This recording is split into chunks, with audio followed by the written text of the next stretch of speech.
सभी भाई बहनों को जय मसीह की। हम आज के बाइबल अध्ययन के लिए उत्पत्ति की पुस्तक 12 अध्याय, बुक ऑफ जेनेसिस चैप्टर 12, उसके 1 वचन से लेकर 9 वचन में पढ़ने में हमारा बहन मदद करे। यहोवा ने अब्राम से कहा, अपने देश और अपनी जन्मभूमि और अपने पिता के घर को छोड़कर उस देश में चला जा जो मैं तुझे दिखाऊंगा, और मैं तुझसे एक बड़ी जाति बनाऊंगा और तुझे आशीष दूंगा और तेरा नाम बड़ा करूंगा और तू आशीष का मूल होगा, और जो तुझे आशीर्वाद दे उन्हें मैं आशीष दूंगा, और जो तुझे कोसे उसे मैं शाप दूंगा, और भूमंडल के सारे कुल तेरे द्वारा आशीष पाएंगे। यहोवा के इस वचन के अनुसार अब्राम चला और लूत भी उसके संग चला, और जब अब्राम हारान देश से निकला उस समय वह 75 वर्ष का था।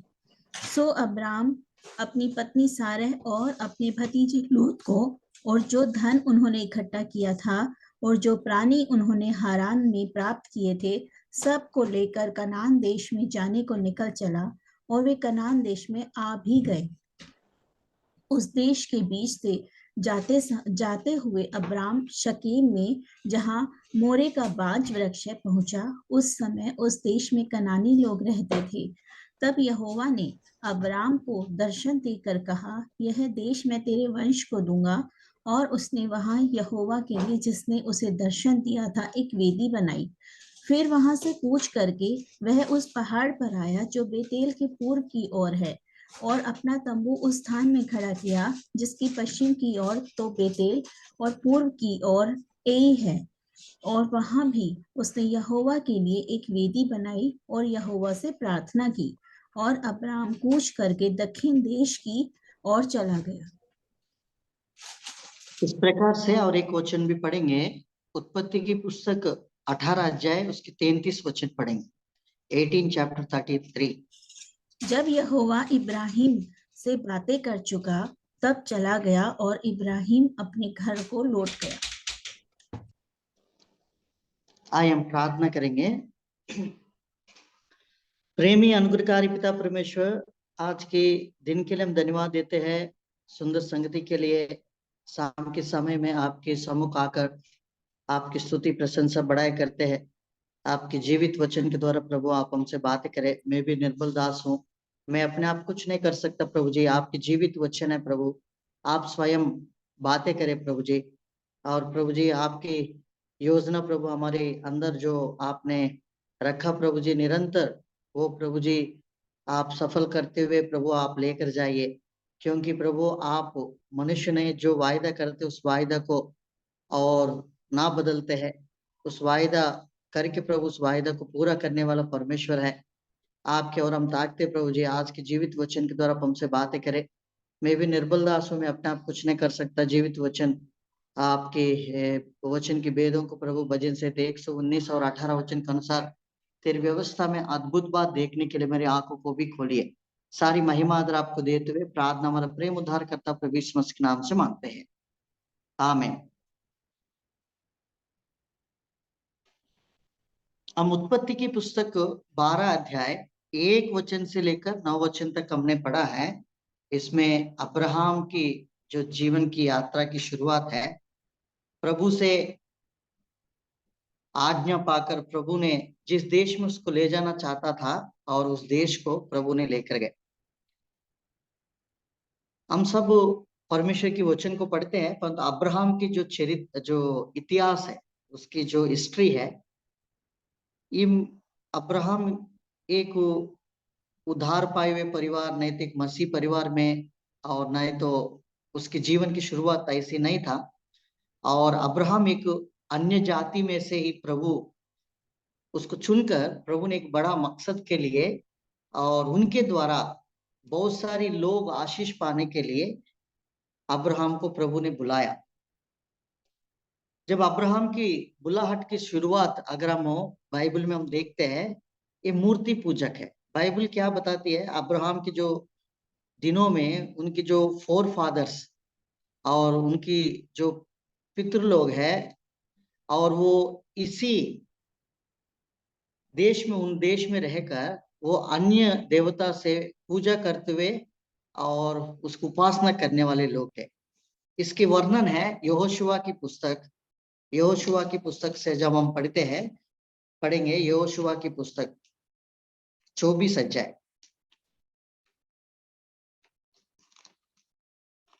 और उसका 2 और 3 वचन पढ़ेंगे। तब यहोशू ने उन सब लोगों से कहा, इज़राइल का परमेश्वर यहोवा इस प्रकार कहता है कि प्राचीन काल में अब्राहम और नाहोर का पिता तेरा आदि तुम्हारे पुरखा परात महानद के उस पार रहते हुए दूसरे देवताओं की उपासना करते थे, और मैंने तुम्हारे मूल पुरुष अब्राहम को महानद के उस पार से ले आकर कनान देश के सब स्थानों में फिराया और उसका वंश बढ़ाया और उसे इसहाक को दिया। देखिए कितना अद्भुत बात पर इधर लिखा हुआ है। उसकी पितरों ने वो अन्य जाति, अन्य देवता लोगों के पीछे चलकर वो उपासना करते थे। ऐसी अन्य जाति परिवार में से अब्राहम को प्रभु ने इधर एक बुलाहट, हम 12 अध्याय से जब हम पढ़ते हैं, अब्राहम की बुलाहट एक अद्भुत रीति से।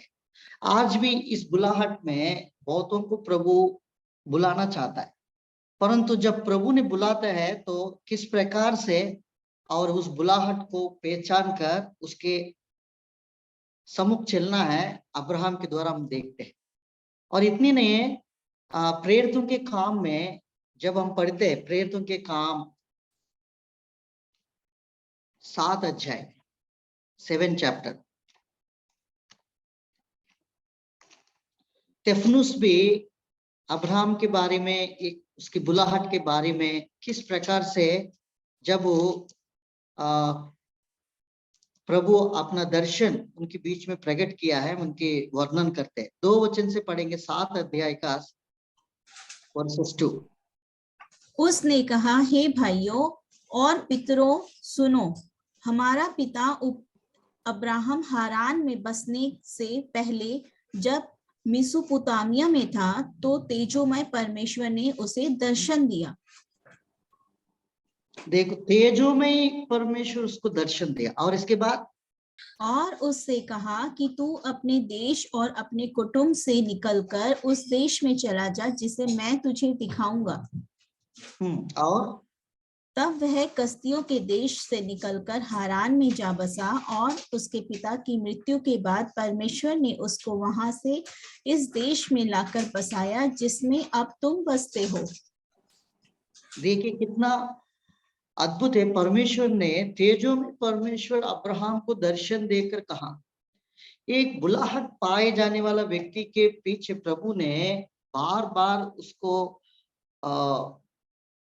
बुलाने से परमेश्वर बार बार उसको अपनी दर्शन के द्वारा, स्वप्न के द्वारा परमेश्वर की प्रकाशन बार बार उनके पास भेजते। इसलिए जब हम 12 अध्याय उत्पत्ति की पुस्तक में जब हम पढ़ते हैं, तब यहोवा ने अब्राहम से कहा, अपने देश और अपने जन्मभूमि और अपने पिता के घर छोड़कर उस देश में चला जा जो मैं तुझे दिखाऊंगा।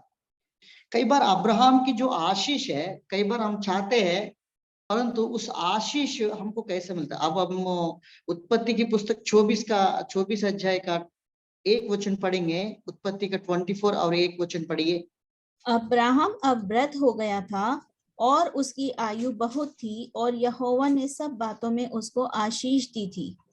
सब बातों में आशीष दी, सारी बातों में। अब्राहम की जो हर एक स्टेप, जहां जहां वो कदम रखता था, हर एक चीजों में अब्राहम की जो परमेश्वर ने उसको आशीष दी। वो वृद्ध होने के बावजूद भी आशीष कमी नहीं हुआ है, आशीष और भी बढ़ते गए।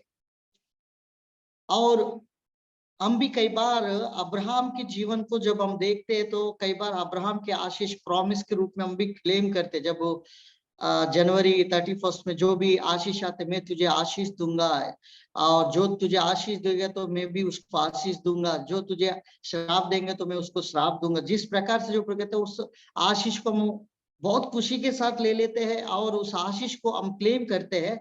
जैसा अब्राहम से प्रभु ने इस वायदा किया, वो परमेश्वर मेरे से भी वायदा किया। परंतु आज हम परमेश्वर के वचन में देखेंगे उस आशीष के पीछे अब्राहम की बलिदान, अब्राहम की किस जीवन लेकर गया है, तभी ये आशीष उन्होंने पाया है। वो आशीष कब हम शामिल होती है हमारा जीवन में, अब्राहम की जीवन जैसा हम लेकर चलते, तभी पॉसिबल है हमारे अंदर में भी ये आशीष हम पाते हैं। आज हम परमेश्वर के वचन में ऐसी 4 बात अब्राहम के जीवन में है, वो 4 बातों को देखेंगे। अब्राहम किस प्रकार से अपने जीवन को लेकर गए, वो जीवन के द्वारा ही वो आशीष की दाता बन गया। इसलिए हम अब्राहम को एक टाइटल से बुलाते हैं, और फादर ऑफ फेथफुल करके। ये फादर ऑफ फेथफुल, जो पिता की विश्वास का पिता करके हम किस प्रकार से अब्राहम की जो बुलाते हैं, उस प्रकार से हमारा जीवन में भी जो विश्वास है उसी के द्वारा ही शुरुआत होती है।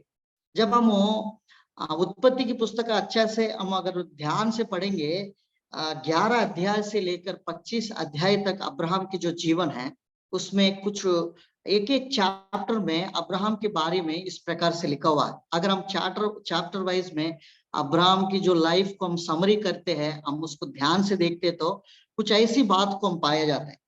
उत्पत्ति 11 अध्याय से लेकर अगर 13 अध्याय तक अगर हम पढ़ेंगे, उसमें वॉक बाय फेथ, मतलब अब्राहम की जीवन है विश्वास के साथ किस प्रकार से चला, और उस अनुभव में परमेश्वर ने अब्राहम को लेकर गया है।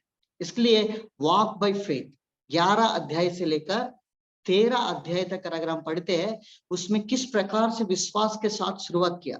जैसे अब्राहम को जब 12 अध्याय में परमेश्वर ने सिर्फ बुलाहट दिया है, उस समय वो नहीं जानता मैं किस प्रकार से जा रहा हूँ, कहाँ जा रहा हूँ, जो जाने वाला देश है उसके अता पता कुछ भी नहीं दिया परमेश्वर सिर्फ बोला तू चलते जाओ, और मैं जहां बोलूंगा वहां रुकना है, और तुमको वो देश को मैं तुझे दूंगा।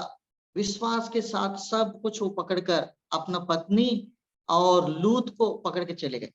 सारा उस समय भांज थी, और पहले से ही वो भांज थी, उसको संतान नहीं थे। जब हम 11 अध्याय जब हम पढ़ते हैं, उसको संतान भी नहीं थे। कई साल, कई प्रकार की पिता की मृत्यु के बाद उसके लिए ये काम बहुत मुश्किल था, परंतु उन्होंने उस काम को करने के लिए तैयार हो गया। 11 अध्याय से लेकर 13 अध्याय तक उसके अंदर में, अब्राहम के अंदर में कि लाइफस्टाइल में हम देखने वाला पहली बात ये है वॉक बाय फेथ, मतलब और वो विश्वास के साथ चलने वाला जीवन है। जब 14 अध्याय से लेकर 15 अध्याय जब तक हम पढ़ते हैं, उसमें वॉर बाय फेथ, कई प्रकार की संघर्षण और कई प्रकार की युद्ध करने की जीवन, लड़ाई वाला जो जीवन है, शत्रु लोग उसके ऊपर हमला करने के लिए आते थे, और इस प्रकार से उसके पास जो भी जो जीवन था, उस समय अब्राहम में किस प्रकार से विश्वास के साथ उस युद्ध को लड़ा है, और वो बात भी हम 14 अध्याय से लेकर 15 अध्याय तक हम देखते हैं।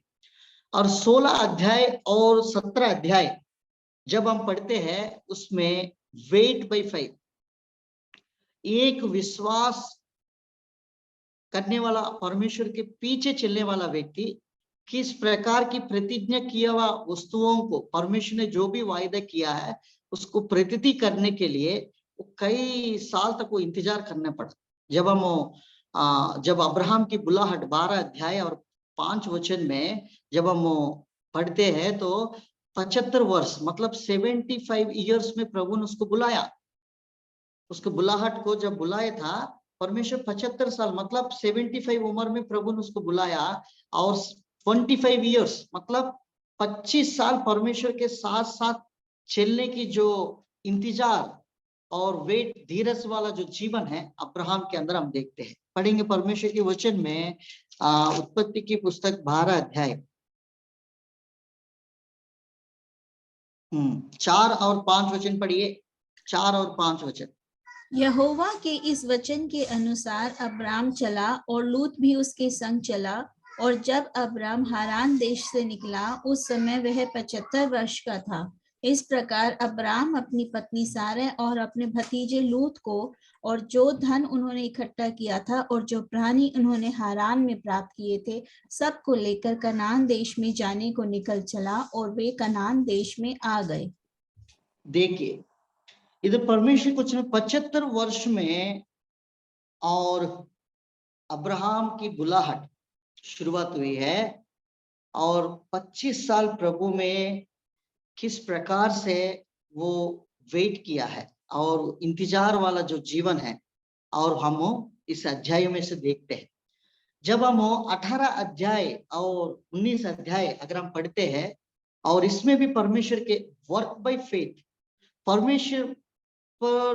परमेश्वर की बुलाहट पाने के बाद वो विश्वास की जो स्टेजेस है हम अब्राहम के जीवन में देखते हैं, और किस प्रकार से वो विश्वास किया, वो परमेश्वर उसके जीवन में काम कर रहा है, वो उसका रुचि अब्राहम ने देखा 18 अध्याय और 19 अध्याय में।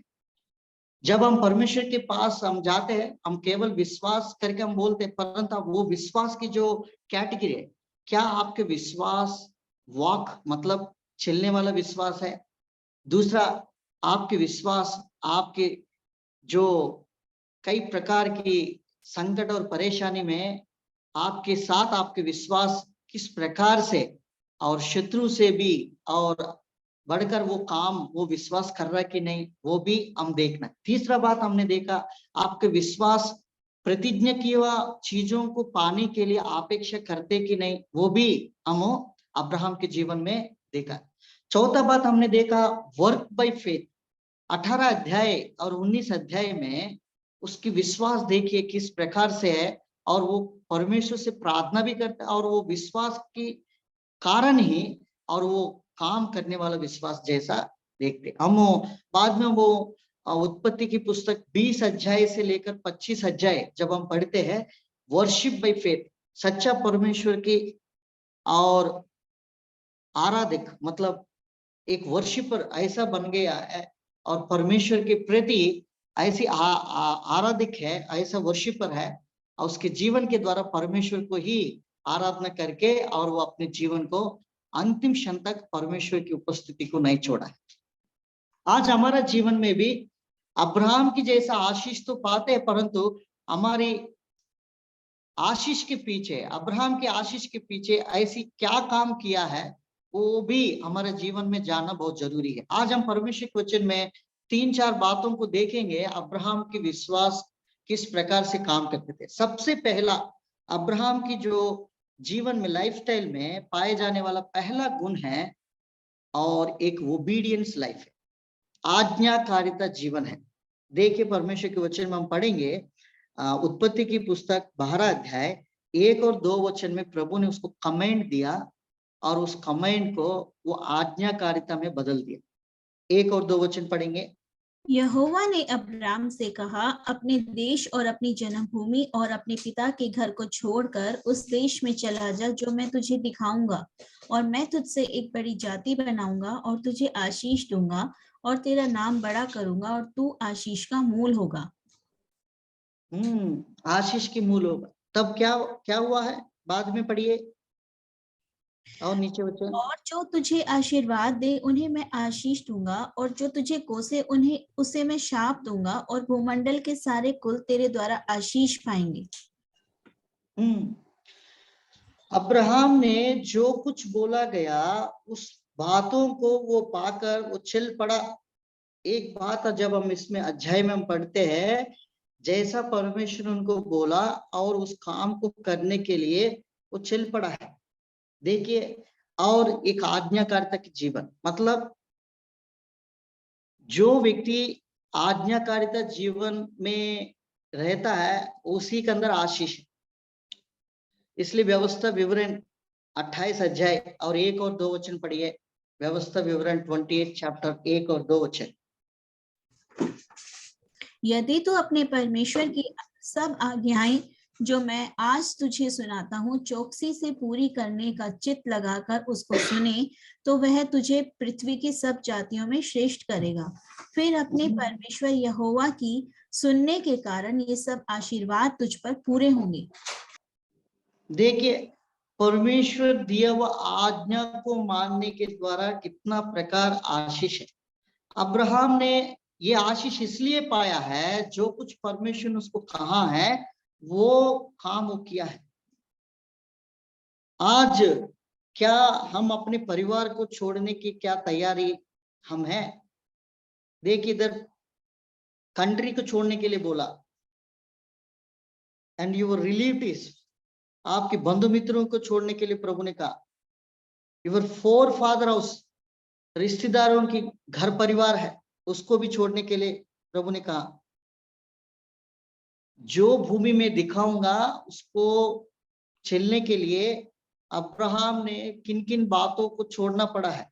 सबसे पहला अब्राहम से कहा, अपने देश को छोड़ दो, अपने जन्मभूमि को छोड़ दो और अपने पिता छोड़कर, और जो देश में मैं तुझे दिखाऊंगा उस देश को चल। आज हमारी जो बुलाहट में प्रभु की आशीष पाने के लिए, क्या हम प्रभु के लिए कुछ त्याग करने के लिए, क्या हम त्याग करने में तैयार है कि नहीं, हम अपने आप को जांचना है। अब्राहम के जीवन में आशीष के पीछे उसकी बलिदान है, एक बलिदान है, एक बहुत आशीष है। और वो आशीष के पीछे वो प्रभु की आज्ञाकारिता में वो इतना लिप्त हो गया है, जैसा प्रभु ने बोला वो सब कुछ करने के लिए और चल पड़ा। इब्रानियों की पुस्तक में भी उसके वर्णन है, 11 अध्याय, बुक ऑफ हिब्रूज चैप्टर 11, उसका 8 वचन हम पढ़ेंगे। विश्वासी से अब्राहम जब बुलाया गया तो आज्ञा मानकर ऐसी जगह निकल गया जिसे मिरास से लेने वाला था, और यह ना जानता था कि मैं किधर जाता हूँ, तो भी निकल गया। देखिए कितना अद्भुत बात है, जहां जा रहा हूं उसको मालूम नहीं है, बोलते किधर जाता हूं उसको मालूम नहीं, उसको एड्रेस नहीं दे, बोला तुम इस जगह में जाओ और उस जगह में क्या फैसिलिटीज है, क्या उसकी उधर के लोग क्या है, उधर के वातावरण क्या है, और उधर की खाना पीना क्या है। कई बार हम क्या करते, कहीं भी जाते तो पहले हम उसको, क्या ये जगह मेरे लिए सूटेबल है कि नहीं करके हम सोचते हैं 10 बार, उसकी सलाह लेते हैं, उसकी बहुत कुछ होने के बाद हम उस जगह में जाने के लिए तैयारी में जाते। बिना बोल के जिस जगह में जाते उस मालूम नहीं, मतलब he don't know where he is going, और वो कहाँ जाने वाला है उसको पता ही नहीं है। और परंतु अंधविश्वास से, जैसा परमेश्वर पर विश्वास करते और वो चल पड़ा और चलते चलते गए, ऐसी विश्वास। तो आज हमारे जीवन में आज्ञाकारिता की जो जीवन है उसके पीछे आशीष हम पाए जाते हैं। जो प्रभु कहता है उस करने के लिए जब हम पूरा रीति से हम उस आज्ञा को मानने के लिए तैयार हो जाते हैं, हम करने लगते हैं उस आज्ञा को, जब प्रभु की आशीष आपके जीवन में शुरुआत होना, और उस काम को आपके परमेश्वर ने जो काम आपको दिया गया उस काम करते समय प्रभु कर, आप उस काम करते समय ये नहीं सोचना ये इधर तो कुछ नहीं है, क्या होगा, कैसा ये परिस्थिति होगा, क्या है, हमको मालूम नहीं। परंतु प्रभु ने जो बोला है उस काम को करते जाओ, उस आज्ञा को मानते जाओ, बस उस आज्ञा के पीछे वो आशीष जरूर आपको मिले।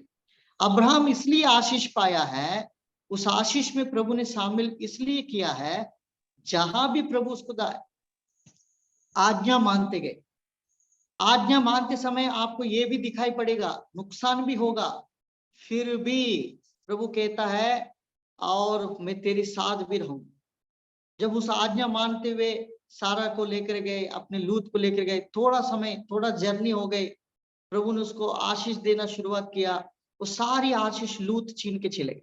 सारे कुछ जो भेड़ बकरी सब कुछ उन्होंने लेकर गए, और उसको ये भी बोला तुम जिस जगह जाओगे मैं उसकी बहना, अगर दाहिना तुम जाओगे तो मैं बाहिना हाथ चले जाऊंगा। और उनको बोले तो अच्छा जगह देखकर लूत ने उससे अलग हो गया। नुकसान, आज्ञाकारिता, कई बार हम आज्ञा मानते भी कई प्रकार के नुकसान भी उठाना पड़ते। ऐसे समय में भी परमेश्वर की वायदा ये है, मैं तुझे, तेरी संतान को मैं ऐसी नहीं छोड़ूंगा, मरुभूमि में नहीं छोड़ूंगा, इस सारे देश को और उस लैंड को और उस पीपल को मैं तुझे दूंगा करके प्रभु ने उसको वायदा किया। पढ़ेंगे उत्पत्ति की पुस्तक 13 अध्याय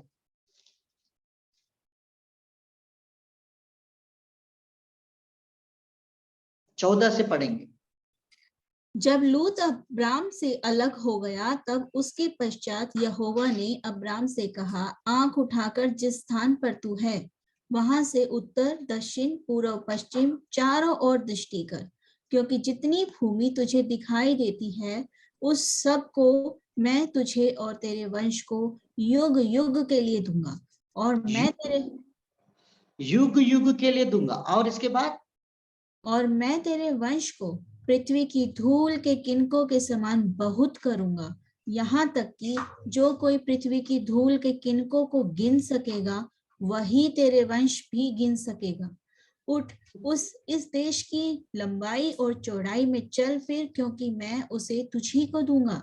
इसके पश्चात अब्राम अपना तंबू उखाड़कर मरमे के बांज वृक्षों के बीच जो हेब्रोन में थे जाकर रहने लगा, और वहां भी यहोवा की एक वेदी बनाई।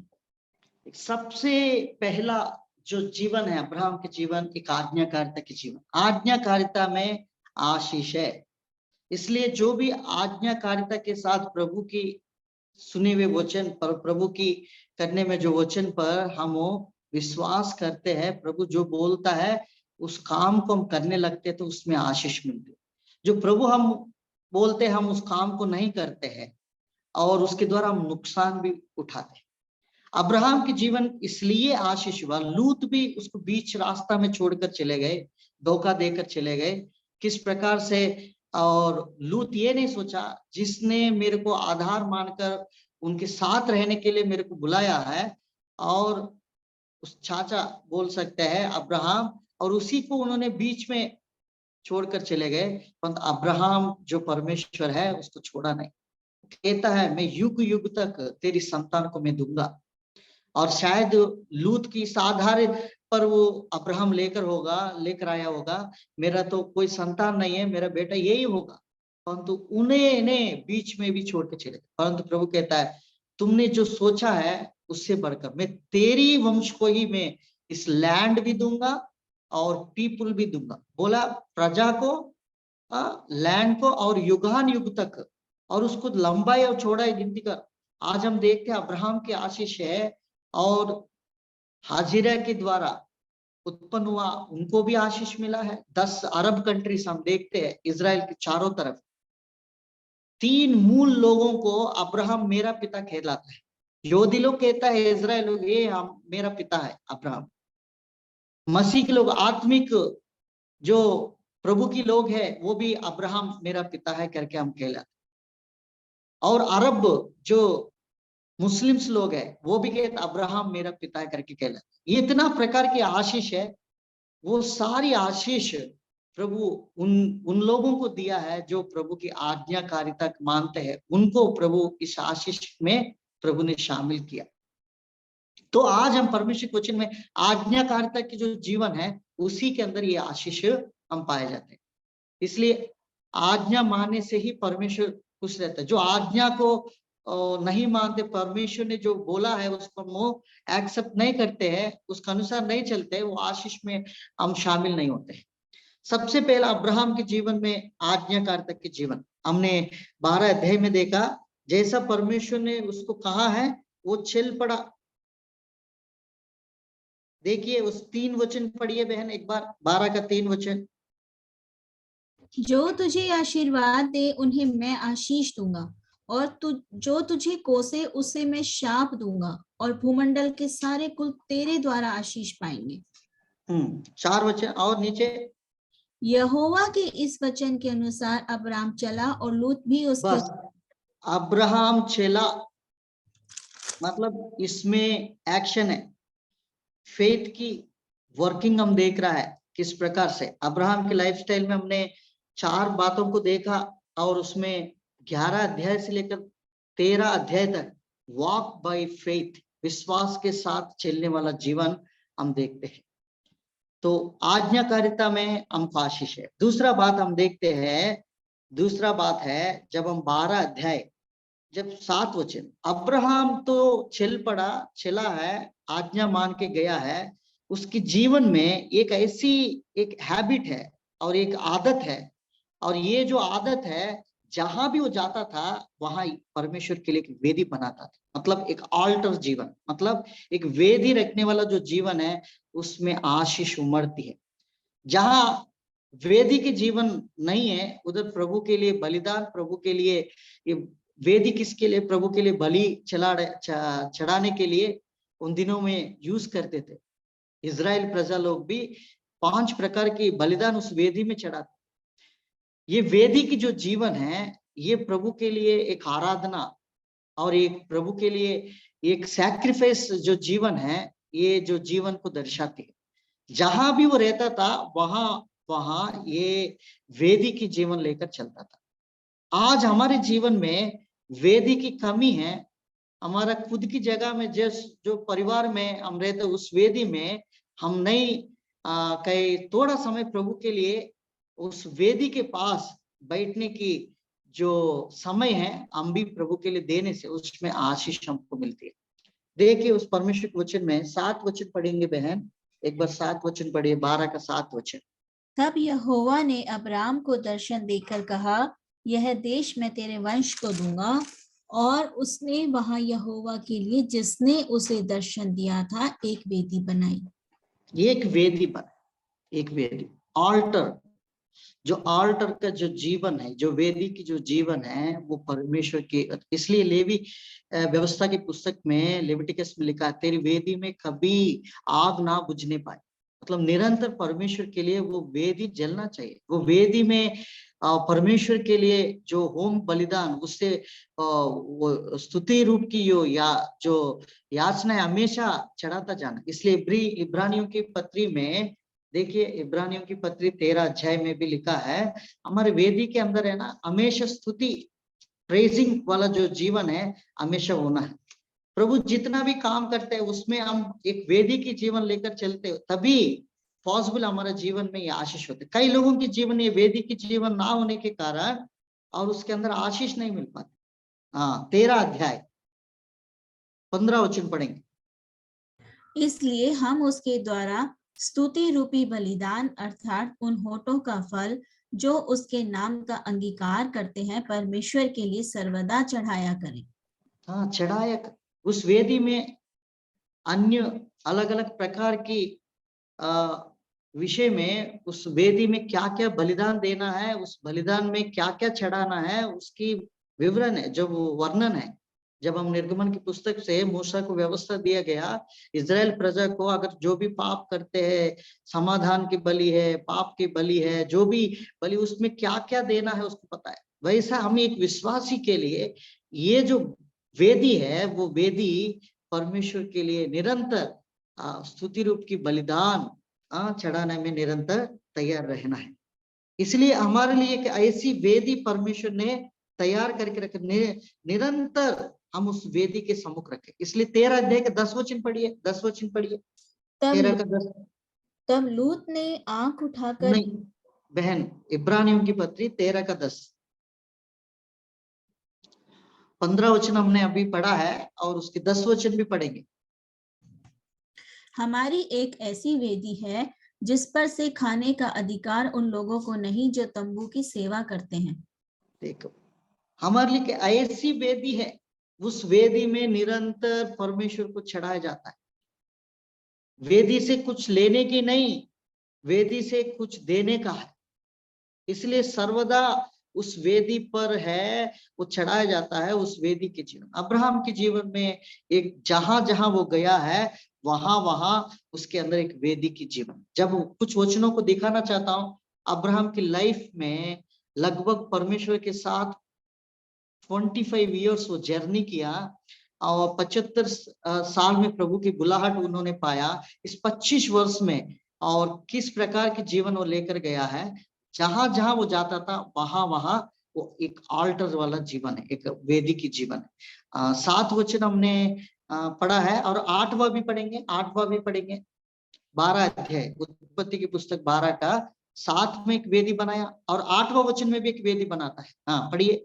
फिर वहां से आगे बढ़कर वह उस पहाड़ पर आया जो बेतेल के पूर्व की ओर है, और अपना तंबू उस स्थान में खड़ा किया जिसके पश्चिम की ओर तो बेतेल और पूर्व की ओर ए है। वहां भी उसने यहोवा के लिए एक वेदी बनाई और यहोवा बस एक वेदी बनाई, उन्होंने वेदी बनाई, परमेश्वर के लिए एक वेदी बनाई। और 13 अध्याय का 4 वचन पढ़िए। यह स्थान उस वेदी का है जिसे उसने पहले बनाई थी, और वहां अब्राम ने फिर यहोवा से प्रार्थना की। देख, उसने वेदी बनाई। और 13 अध्याय का 18 वचन। इसके पश्चात अब्राम अपना तंबू गाड़ कर मरमे के बांज वृक्षों के बीच जो हेब्रोन में थे जाकर रहने लगा, और वहां भी यहोवा की एक वेदी बनाई। एक वेदी बनाई। और 22 चैप्टर 9, 22 अध्याय का 9 वचन। जब वे उस स्थान को जिसे परमेश्वर ने उसको बताया था पहुंचे, तब अब्राहम ने वहां वेदी बनाकर लकड़ी को चुन चुन कर रखा और अपने पुत्र इसहाक को बांधकर वेदी पर की लकड़ी के ऊपर रख दिया। देख, इसहाक को बलिदान की पहले वो उन्होंने वेदी बनाई।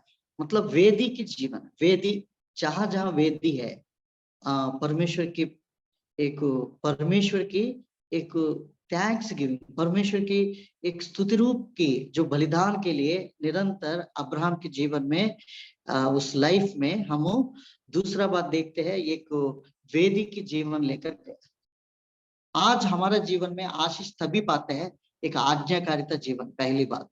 दूसरा, एक वेदी के जीवन। तीसरा, अब्राहम के अंदर पाए जाने वाला बात है, जहां जहां उन्होंने वेदी रखा है वहां वहां प्रार्थना की। जब हम इस वचन को हम रिपीट करते हैं, उसमें तुरंत वेदी बनाए प्रार्थना की, वेदी बनाए प्रार्थना की। जब हम उस वचन को पढ़ेंगे, 7 वचन पढ़िए बहन। तब यहोवा ने अब्राम को दर्शन देकर कहा, यह देश मैं तेरे वंश को दूंगा। और उसने वहां यहोवा के लिए जिसने उसे दर्शन दिया था एक वेदी बनाई। 8वां वचन में, फिर वहां से आगे बढ़कर वह उस पहाड़ पर आया जो बेतेल के पूर्व की ओर है, और अपना तंबू उस स्थान में खड़ा किया जिसके पश्चिम की ओर जो बेतेल और पूर्व की ओर ए है। वहां भी उसने यहोवा के लिए एक वेदी बनाई और यहोवा से प्रार्थना की। वेदी जहां बनाया है, तुरंत वेदी के बाद पश्चात तुरंत उन्होंने प्रार्थना की। किन के लिए प्रार्थना की? और उसकी जीवन की यात्रा में जो परमेश्वर ने उसको चलने के लिए बोला, उस परमेश्वर को जहां जहां वो जाता था वहां वहां वो प्रार्थना। और 13 अध्याय का पहला वचन हम पढ़ेंगे। और ये व्यक्ति के जीवन में इतना प्रकार के आशीष पाने के बावजूद भी बहुत धनवान हो गया है। वो धनवान होने के बावजूद भी, और वो वेदी को नहीं छोड़ा और वो प्रार्थना भी नहीं छोड़ा। देखेंगे परमेश्वर के वचन में 13 अध्याय का 4 वचन पढ़ेंगे बहन, एक बार 4। यह स्थान उस वेदी का है जिसे उसने पहले बनाई थी, और वहां अब्राम ने फिर यहोवा से प्रार्थना की। हाँ, प्रार्थना की। जहां वेदी उन्होंने बनाया वहां वो प्रार्थना भी किया। तो आज एक प्रेयरफुल लाइफ, एक प्रार्थना के जीवन, जो व्यक्ति के जीवन में आशीष तभी होता है, more prayer more power, less prayer less power. और प्रार्थना बहुत सारी विजय को भी लेकर आ सकती है, इसलिए प्रेयर ब्रिंग्स विक्ट्री। तो प्रार्थना अब्राहम के जीवन में ऐसी विजयवान, ऐसी धनवान व्यक्ति कैसा बन गया था। और उसके पीछे उसकी वेदी की जीवन था, और एक प्रार्थना की जीवन था, एक आज्ञाकारिता की जीवन था। जब पढ़िए 13 अध्याय में, वो बहुत बड़ा धनवान हो चुका है। 13 अध्याय 1 वचन पढ़ेंगे, 1 और 2 वचन। तब अब्राम अपनी पत्नी और अपनी सारी संपत्ति लेकर लूत को भी संग लिए हुए मिस्र को छोड़कर कनान के दक्षिण देश में आया। अब्राम भेड़ बकरी गाय बैल और सोने रूपे का बड़ा धनी था। बड़ा धनी था। ऐसी धनवान, इतना बड़ा धनवान होने के बावजूद भी परमेश्वर के लिए वेदी बनाता था और प्रार्थना भी करता था। देखिए कितना अद्भुत बात है। तो आज हमारे जीवन में भी वेदी तो है, परंतु कई लोगों के पास प्रार्थना की कमी है। वेदी तो बना है, परंतु समय पर उस वेदी पर और प्रार्थना करने की जो समय है क्या मैं बिताता हूँ कि नहीं, हम अपने आप को भी जांचना है। उत्पत्ति की पुस्तक 21 अध्याय उसकी 33 वचन भी पढ़ेंगे, 21 का 33। फिर अब्राहम ने बेशेरबा में झाऊ का एक वृक्ष लगाया और वहां यहोवा से, जो सनातन ईश्वर है, प्रार्थना की। सनातन ईश्वर है, प्रार्थना की। जो व्यक्ति प्रार्थना में समय बिताता है उस व्यक्ति परमेश्वर की मनसा और परमेश्वर की जो विचारों को, परमेश्वर की जो थिंकिंग, मतलब परमेश्वर किस प्रकार से हमारे जीवन में वो परमेश्वर की सोच को जान सकता है।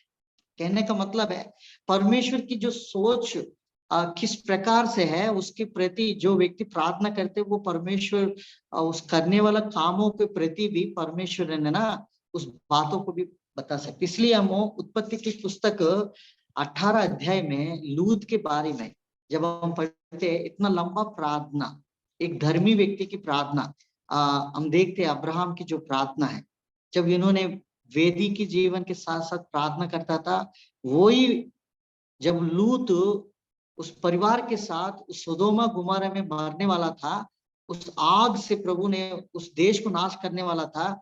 ठीक है, मेरे से अलग हो गया ना, रिवेंज करने के लिए अब्राहम उसके प्रति नहीं किया। उसमें एक धर्मी व्यक्ति है, क्या उस धर्मी व्यक्ति के कारण उस देश को बचा सकता है क्या करके परमेश्वर से किस प्रकार की वो प्रार्थना करते हम देखते। तो परमेश्वर से एक एप्लीकेशन, एक सबमिट और ऐसी प्रार्थना के साथ परमेश्वर के पास जाकर है ना, प्रभु अगर उस देश में इतना लोग भी रहेगा तो क्या उस देश को छोड़ देगा। लास्ट 5 तक लेकर आता।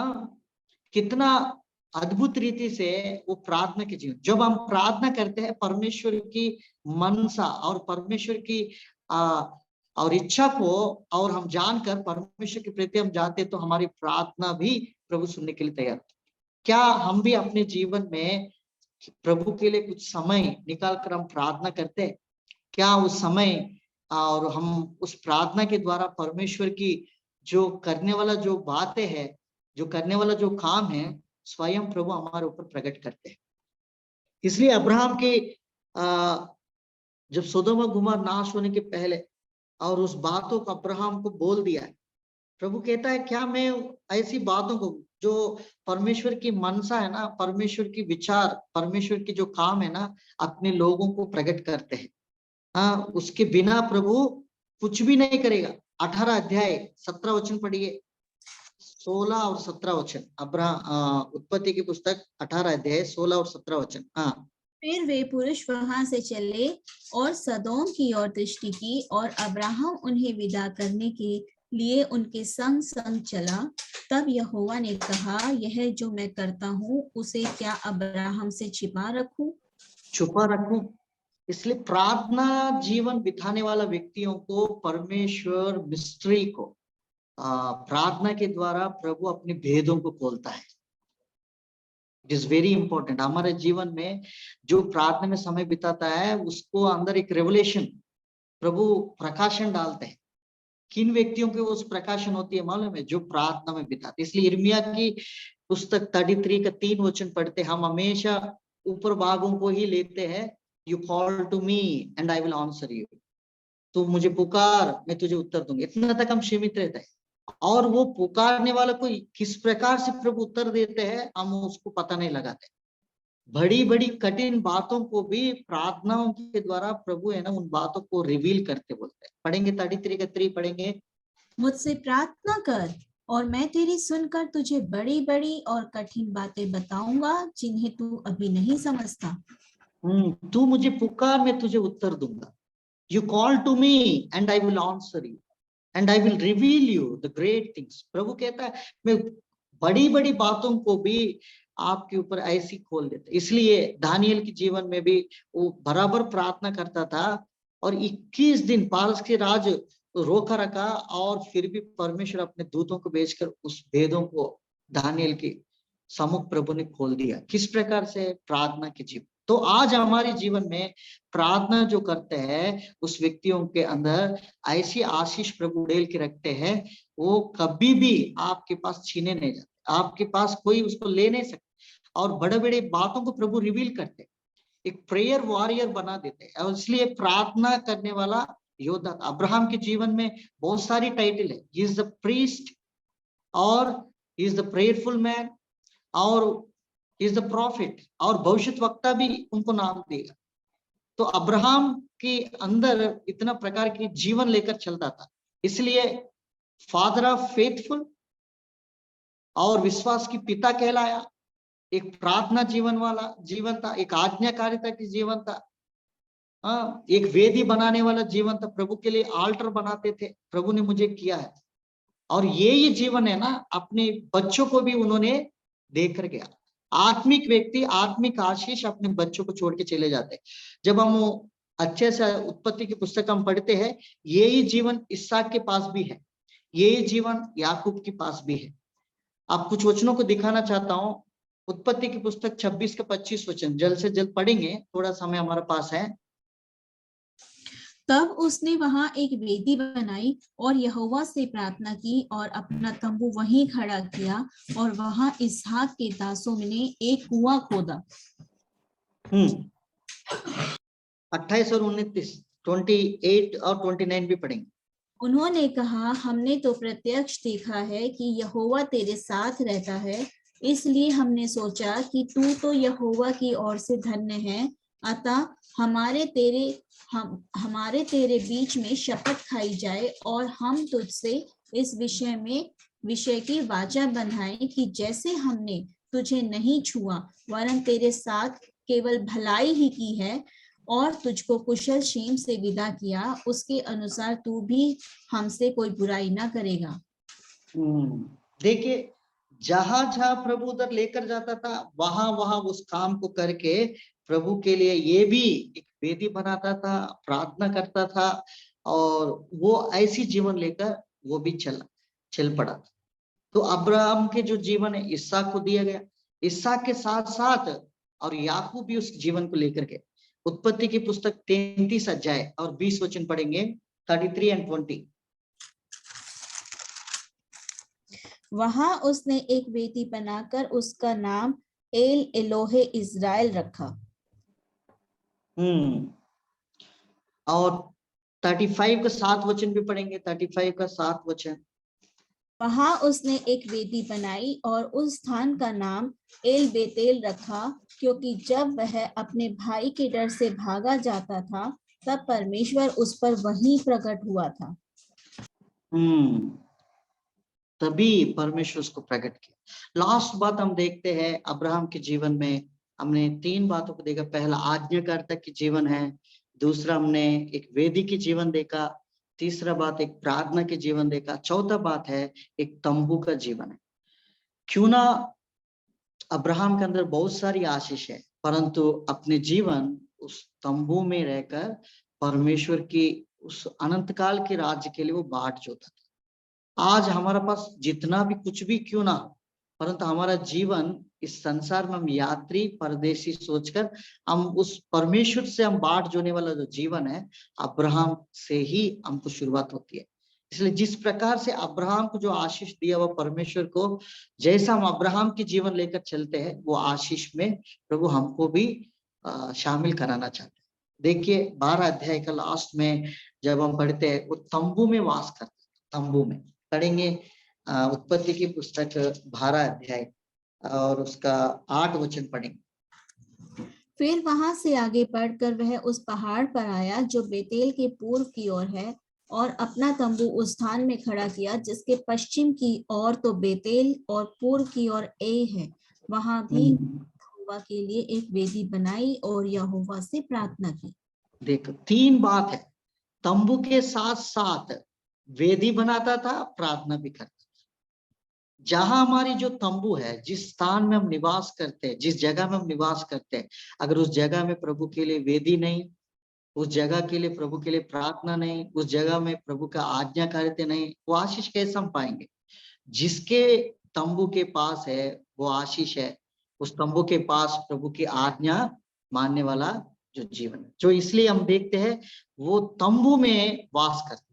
और 13 अध्याय 1 और 2 वचन में पढ़ा, वो चांदी और सोना का बड़ी धनी था, उसके पास भेड़ बकरी सोना चांदी कमी नहीं, फिर भी वो व्यक्ति क्या करता था, वो तंबू में वास करता था। बोलते 2 और 3 वचन पढ़िए बहन, 2 और 3, 13 अध्याय 2 और 3 वचन।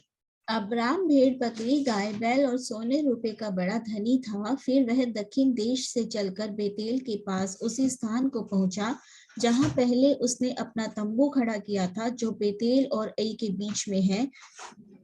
बस उधर तंबू खड़ा कर, जहाँ तंबू तंबू के जीवन लेकर चलने वाला। और 13 अध्याय का 18 वचन, इधर में भी एक तंबू है, एब्रोन में रखा गया, एब्रोन में। हाँ, 18 वचन। इसके पश्चात अब्राम अपना तंबू उखाड़कर मरमे के बांज वृक्षों के बीच जो हेब्रोन में थे जाकर रहने लगा, और वहां भी यहोवा के लिए एक वेदी बनाई।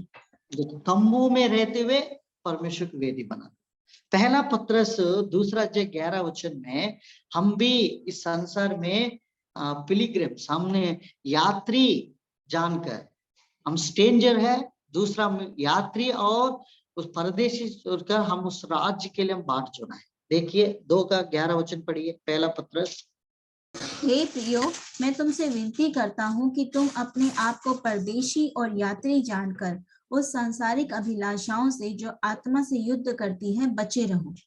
देखो, हम संसार में यात्री और परदेशी जानकर, हम अनंत काल की इसी मेरा राज्य इधर है करके हम दुनिया में कितना भी क्यों ना करे, और इस संसार को छोड़ के जाना ही जाना है। हम कोई अमर नहीं है संसार में, तो इसलिए यात्री और परदेशी का जो थोड़ा जीवन प्रभु ने हमको दिया, और प्रभु के लिए उस समय बिताकर हम चले जाना। हम बहुत कुछ हम रखने से अपना प्राण को नाश करेंगे, उसके द्वारा कुछ लाभ नहीं है ना। सारी संसार को प्राप्त कर लिया, अगर अपने प्राण को नाश कर दिया तो उससे क्या लाभ हो।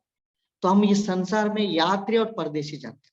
अब्राहम भी तंबू में इसलिए वास करता था, वो बाट जोता था प्रभु के राज्य के लिए। इब्रानियों की पत्री 11 अध्याय और उसकी 13 वचन पढ़ेंगे। ये सब विश्वास ही की दशा में मरे, और उन्होंने प्रतिज्ञा की हुई वस्तुएं नहीं पाई, पर उन्हें दूर से देखकर आनंदित हुए और मान लिया कि हम पृथ्वी पर परदेशी और बाहरी हैं। हम परदेशी यात्री है इस पृथ्वी पर। हाँ, हम कितना भी क्यों ना हो, फिर भी हम इस संसार में परदेश यात्री होकर उस बाट जोता था उस नगर के लिए। तो उस नगर की यात्रा को हम पूरा करना है, इसलिए परमेश्वर की जो किया हुआ बातों को, हम प्रतिज्ञा किए हुए बातों को ही हम रखना। 9 वचन भी पढ़िए, 11 का 9 भी। विश्वास ही से उस प्रतिज्ञा किए हुए देश में, जैसे पराये देश में परदेशी रहकर, इसहाक और याकूब समेत जो उसके साथ उसी प्रतिज्ञा के वारिस थे, तंबुओं में वास किया। तंबू में वास किया। वो तंबू में इसलिए वास करते थे, हम इस संसार में भैया थोड़ा साल की मेहमान है, कभी भी जाना। और 10वां वचन, परदेश होकर क्या करते थे। वह उस स्थिर नेम वाले नगर की बाट जोता था, जिसका रचने वाला और बनाने वाला परमेश्वर है। देखिए, अब्राहम जो जीवन है इसहाक को दिया गया, वो भी तंबू में वास करके क्लेम किया, और वही जीवन याकूब को भी दिया। याकूब की एक लास्ट एक स्टेटमेंट है, जब एक बार यूसुफ को प्रभु ने प्रधानमंत्री रखने के बाद एक बार ऐसी मौका मिला था, तो उन्होंने अपने पिता को फिरौन के पास उनको लेकर आए।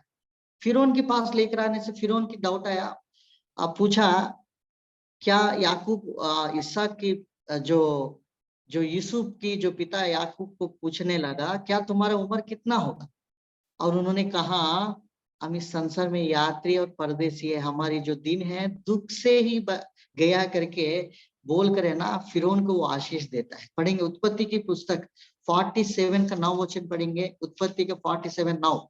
याकूब ने फिरौन से कहा, मैं 130 वर्ष परदेशी होकर अपना जीवन बिता चुका हूँ। मेरे जीवन के दिन थोड़े और दुख से भरे हुए भी थे, और मेरे बाप दादे परदेशी होकर जितने दिन तक जीवित रहे उतने दिन का मैं अभी नहीं हुआ। देखिए, वो मान लिया था मैं इस संसार में एक यात्री, एक परदेशी, और इस संसार के जो जीवन है दुखी से भरे हुए हैं। तो हम इस बातों को मानकर हम भी अपनी यात्रा को जो आशीष है वो आशीष में हमारे बच्चों तक उसको पहुंचाना है। जो आशीष, क्या क्या आशीष है, एक आज्ञाकारिता की है, ये बड़ी आशीष है। ये आशीष को कोई नहीं छीन सकते।